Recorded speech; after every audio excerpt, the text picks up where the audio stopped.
Hello everyone, welcome back to my channel हौसलों की उड़ान। तो आज मेरे दिन की शुरुआत हुई थी 5:30 बजे से और 5:15 से मैं 5:15 में उठ गई थी। 15 मिनट मेरा जो डेली का वर्क रहता है उसमें गया। 5:30 बजे से मैं पढ़ने बैठ गई थी और आप देख रहे होंगे अभी भी मैं नींद में ही हूँ। पता नहीं क्यों बहुत ज़्यादा नींद आ रही थी। उसका रीज़न ये था कि नाइट में नींद डिस्टर्ब हुई। सिवाज बहुत ही ज़्यादा परेशान कर रहे थे। ऐसे ही होता है यार, हाउसवाइफ तो ठीक है, मदर के साथ ऐसे ही हुआ था। जिसके बच्चे छोटे होंगे वो हर कोई इस स्ट्रगल से गुजर रहा होगा, इस जर्नी से गुजर रहा होगा। कब पहले 1 बजे रात बोले कि मुझे वॉशरूम जाना है, फिर उसके बाद थोड़ी देर से फिर 10 मिनट बाद बोलते हैं कि मुझे गोदी में बैठा के सुलाओ तब मैं सोऊंगा। तो ये सब करते करते ना मेरी नींद की पूरी तरह से बैंड बज चुकी थी। ऐसे सिचुएशन में थी कि ना मैं उठ पा रही थी ना ही मैं सो पा रही थी सही से। बट कोई नहीं, ये स्ट्रगल तो चलता ही रहेगा। इसी स्ट्रगल के साथ ही हमें अपनी मंजिल को पाना है। तो इसमें आज मैं इस समय वही स्टार्टिंग में मॉर्निंग में साइकोलॉजी पढ़ रही हूँ, जो कि मेरी 11th क्लास की स्टार्ट है, जिसमें से मैंने 2 चैप्टर पढ़ लिए हैं। अभी मैं ग्रोथ एंड डेवलपमेंट में चल रही हूँ और उसके बाद में साथ में PYQ भी कर रही हूँ। PYQ 27 नवंबर का चल रहा है। अभी 30 नवंबर तक का है, 2014 का 24 का। और मुझे काफ़ी खुशी है कि मेरे 2 सब्जेक्ट का एनालिसिस बहुत अच्छे से हो चुका है। 2-3 दिन बाद 2-3 दिन बाद मेरा कंप्लीट हो जाएगा। तो इसके बाद फिर मैं अप्रैल और मई 2 महीने में मेरा फिर CDP और मैथ चलेगा।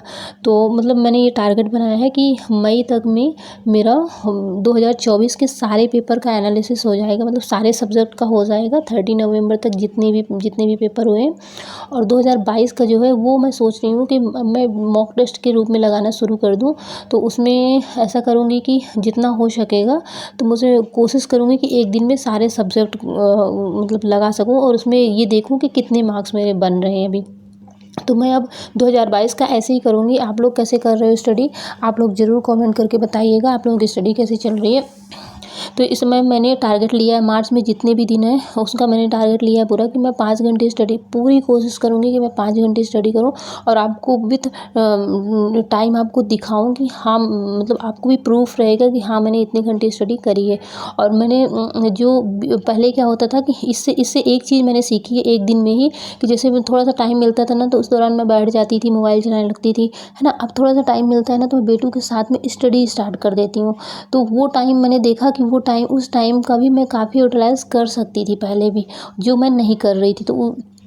और इस वीडियो के थ्रू ना आपको यही चीज़ें पता चलेंगी कि आप बच्चे के साथ में भी स्टडी कर सकते हो। जो रिवीजन होता है ना उसमें ज़्यादा फोकस की ज़रूरत नहीं होती, सिर्फ उसको एक बार पढ़ना होता है ना। तो वो चीज़ आराम से आप कर सकते हो, जैसा कि मैं इस समय कर रही हूँ। और 4.5 घंटे 5 घंटे आराम से निकल जा रहे हैं मेरे बच्चे के साथ में, है ना। तो यहाँ पर मैं पापा जी को नहीं जाना था, मे बी उनका ऑफ था आज, तो मैं थोड़ा सा 6:30 7 बजे तक स्टडी कर ली थी। नहीं तो क्या होता है कि जैसे पापा जी को जब जाना होता है ना तो मैं 6:30 बजे नीचे चली जाती हूँ। अगर नहीं जाना होता तो मैं 7 बजे तक स्टडी करती हूँ। तो पापा जी का क्या रहता है कि मंडे ट्यूसडे जाते हैं, वेडनेसडे थर्सडे उनकी नहीं जाती हैं, फिर फ्राइडे को जाती हैं। अल्टरनेट या फिर कुछ काम हो गया तो ही जाती हैं, ऐसा ऐसा सीन है। थोड़ा सा क्या है, दूर पड़ता है तो डेली अप डाउन नहीं करते हैं। तो ये हुआ। यहाँ पर मैं लौकी की कढ़ी बना रही थी और फिर लौकी की पकौड़ियाँ निकाल के कढ़ी बनाई थी। फिर इसके बाद फिर मैंने यहाँ पर देख सकते हैं आप बच्चा कितना परेशान करा। उसके साथ में मैं PYQ का रिवीजन कर रही हूँ, क्योंकि PYQ मैंने एनालिसिस किया था, बट जो क्वेश्चन जो होते हैं ना डेट वगैरह वाले, जो लर्निंग वाले होते हैं, उनको मैं लर्न नहीं करती थी, वो मैं अभी स्टार्ट कर दी हूँ। जिसमें से मैं 10, 11, 12 नवंबर तक का शिफ्ट 1, 2 दोनों का आराम से विथ डिटेल्ड पढ़ ली हूँ। और इसके बाद फिर दोपहर में फिर ये सो जाते हैं, ये आप देखिए 1.5 घंटे की स्टडी मेरी मॉर्निंग में हुई थी और आधे घंटे उसमें मैंने पढ़ लिया। तो 2.5 घंटे यहाँ पर एक पता है ट्विस्ट क्या हुआ, ऐसा हुआ ना कि यहाँ पे मैं पढ़ रही थी और जैसे इनका हाथ लगा तो ये मेरा पूरा टाइमर ऑफ हो गया। थोड़ा सा बुरा लगा यार, क्योंकि मैं आपको पूरा 4.5 घंटे 5 घंटे जो भी पढ़ती थी वो दिखाती थी। बट आप लोग ऐड कर लेना इसमें। देखिए 2.5 घंटे की स्टडी मेरी हो चुकी थी। फिर मैंने फिर से स्टार्ट किया टाइमर और फिर से पढ़ना शुरू करी। इसके यहाँ पर मैंने क्लास 8th की ली थी, क्योंकि सीडीपी ना ज़्यादा देर तक उसमें काफ़ी बोरियत सी लग रही है, इंटरेस्टिंग उतना लग नहीं रहा जितना जैसे ये सारे सब्जेक्ट लग रहे थे, जियोग्राफी, साइंस, उतना वो नहीं लग रहा वो। फिर मैंने साइंस का किया तो 3rd चैप्टर तक मेरी साइंस अच्छे से हो गई, क्योंकि क्लास 8th का आपने देखा होगा मैंने नोट्स नहीं बनाया है, और क्लास 7 तक मैंने साइंस की नोट्स बनाई है, और जियोग्राफी की तो मैंने टोटल 8 तक बनाई। अब हमें 10th लेवल तक पढ़ना है, और ये शाम के 5 बज चुके हैं। आपने देखा 2 घंटे के समथिंग मेरी स्टडी हो चुकी थी, 2 घंटे मेरी पहले हो गई थी ना, तो 2.5 घंटे मेरी पहले हो गई, 2 घंटे की अभी। फिर अभी जैसे मैं कपड़े उठाना भूल जाती हूँ ना, तो इस समय शिवा का काम हो गया, तो शिवा तुरंत बोलेंगे उठेंगे तो मम्मा पहले कपड़े उठाइए, तो शिवा उठा के लाते हैं। समय ऐसे छोटे छोटे काम ना बच्चों को दे देने से ना, मतलब बच्चे भी खुश रहते हैं। और पता है क्या होता है इसमें ना, कहीं ना कहीं कुछ कुछ काम भले 2 ही मिनट का काम होता है, लेकिन वो काम ना हम छोड़ देते हैं, है ना, तो काम भी अच्छे से हो जाते हैं। फिर इसके बाद ये शाम का फिर नीचे गए तो हमने किचन वगैरह स्लैब साफ़ किया, दिन बर्तन धुले, और टाइम हो गया तो चाय का, तो चाय बनाई। यहाँ पे मेरी स्कूल फ्रेंड का कॉल आ गया था, मुझसे बात भी करती जा रही थी, और चाय वगैरह भी बनाई। शिवा के लिए कढ़ी बनी, तो शिवा को कढ़ी पसंद नहीं आई, तो फिर उनके लिए मैंने शाम को रागी बनाया। और आप देख सकते हैं अभी बर्तन वगैरह धुला। ये सब करते करते 6 बज गए थे, और 6 बजे का डेली का काम रहता है कि मुझे छत में ले जाना पड़ता है शिवा को। वहाँ पे वो सारे पौधों में पानी डालते हैं और 1 घंटा खेलते हैं। 7 बजे मैं नीचे आती हूँ। 7 बजे नीचे आने के बाद तुरंत वो डिनर की प्रिपरेशन करने लग जाती हूँ, क्योंकि आज सेकंड जो मिनी स्लॉट होता है वो नहीं मिला मुझे। फर्स्ट ही एक दिखाई ना, एक अभी मतलब जैसे शाम को थोड़ा सा एक स्लॉट मिल जाता तो वो नहीं मिला मुझे। फिर यहाँ पर मैं डिनर की प्रिपरेशन करने लगी, और डिनर की प्रिपरेशन के दौरान ये देख सकते हैं बेटू बार बार किचन में आते जाते, इनका काम ऐसे ही लगा रहता है, मेरा भी चलता रहता है। आज नाइट में बरी बन रही थी, जो आलू और चने की बरी होती है। पापा बोले कि हमको वही खाना है, तो हम मतलब हमको भी अच्छी लगती है खटाई के साथ में, तो वो बनी। सिंपल सा ही खाना था।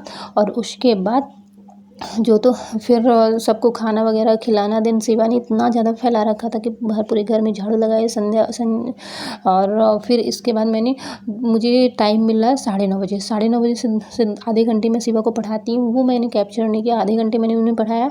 उनको पढ़ाने के बाद 10 बज गए, फिर नीचे लेके गई, फिर तेल मालिश वगैरह ये करते करते खाना खिलाया। 10:30 हो गए। 10:30 से मुझे थोड़ा सा समय मिला, मुश्किल से 15 मिनट का। तो 15 मिनट का स्लॉट मैंने मिनी स्लॉट लिया। उसमें मैं ईवीएस का ही कर रही हूँ, फूड का मतलब विटामिन का रिवीजन इस समय चल रहा है, क्योंकि एक बार मेरा अच्छे से कंप्लीट हो गया तो बस रिवीजन कर रही हूँ, क्योंकि उसके लिए अलग से टाइम मैं नहीं निकाल रही हूँ रिवीजन का। जैसे होता ना कि बेटू सो रहे हैं उस टाइम पे मैं रिवीजन कर लेती थी, अब मैं वो टाइम बचाती हूँ। वो टाइम मैं उस चीज़ में लगाती हूँ जो सब्जेक्ट मेरा कवर नहीं है उसे कवर करती हूँ। जो रिवीजन का समय होता है ना, ये मिनी स्लॉट ले लेके मैं रिवीजन करती हूँ। यहाँ पे संध्या आरती की क्लिप्स थी, जो मैं इस समय डेली कर रही हूँ और बहुत अच्छा लगता है। मैं सबसे कहूँगी कि थोड़ा सा भगवान से भी जुड़िए, बहुत ही रियल में बहुत अच्छी पॉजिटिव वाइब आती है। पहले मैं इतना नहीं करती थी, लेकिन अब धीरे धीरे इनमें भी जुड़ रही हूँ और अच्छा लगता है सच में। और बच्चे भी देखते हैं तो वो भी सीखते हैं कुछ ना कुछ, है ना, वो भी भगवान के प्रति थोड़ा सा वो होते हैं। फिर यहाँ पर वही मैं दिखा रही हूँ, 10:30 का टाइम था जब मैंने थोड़ा सा मुझे स्टडी का टाइम मिला। इसके बाद शिवा को सुलाने 11 बजे तक मैं शिवा काफ़ी परेशान करने लगे थे, फिर 11 बजे तक मैं शिवा को लेके आए और 11:30 कल मैं सो गई थी। उसके बाद हम फिर मॉर्निंग का रूटीन वो कल का जो था वो मैं आपको कल ही दिखाऊंगी, है ना। और आप यहाँ देख सकते हैं 2 घंटे की स्टडी मेरी कंप्लीट, लगभग 2 घंटे की कंप्लीट हो गई थी। मतलब 4.5 घंटे मैंने पढ़ा, और आप भी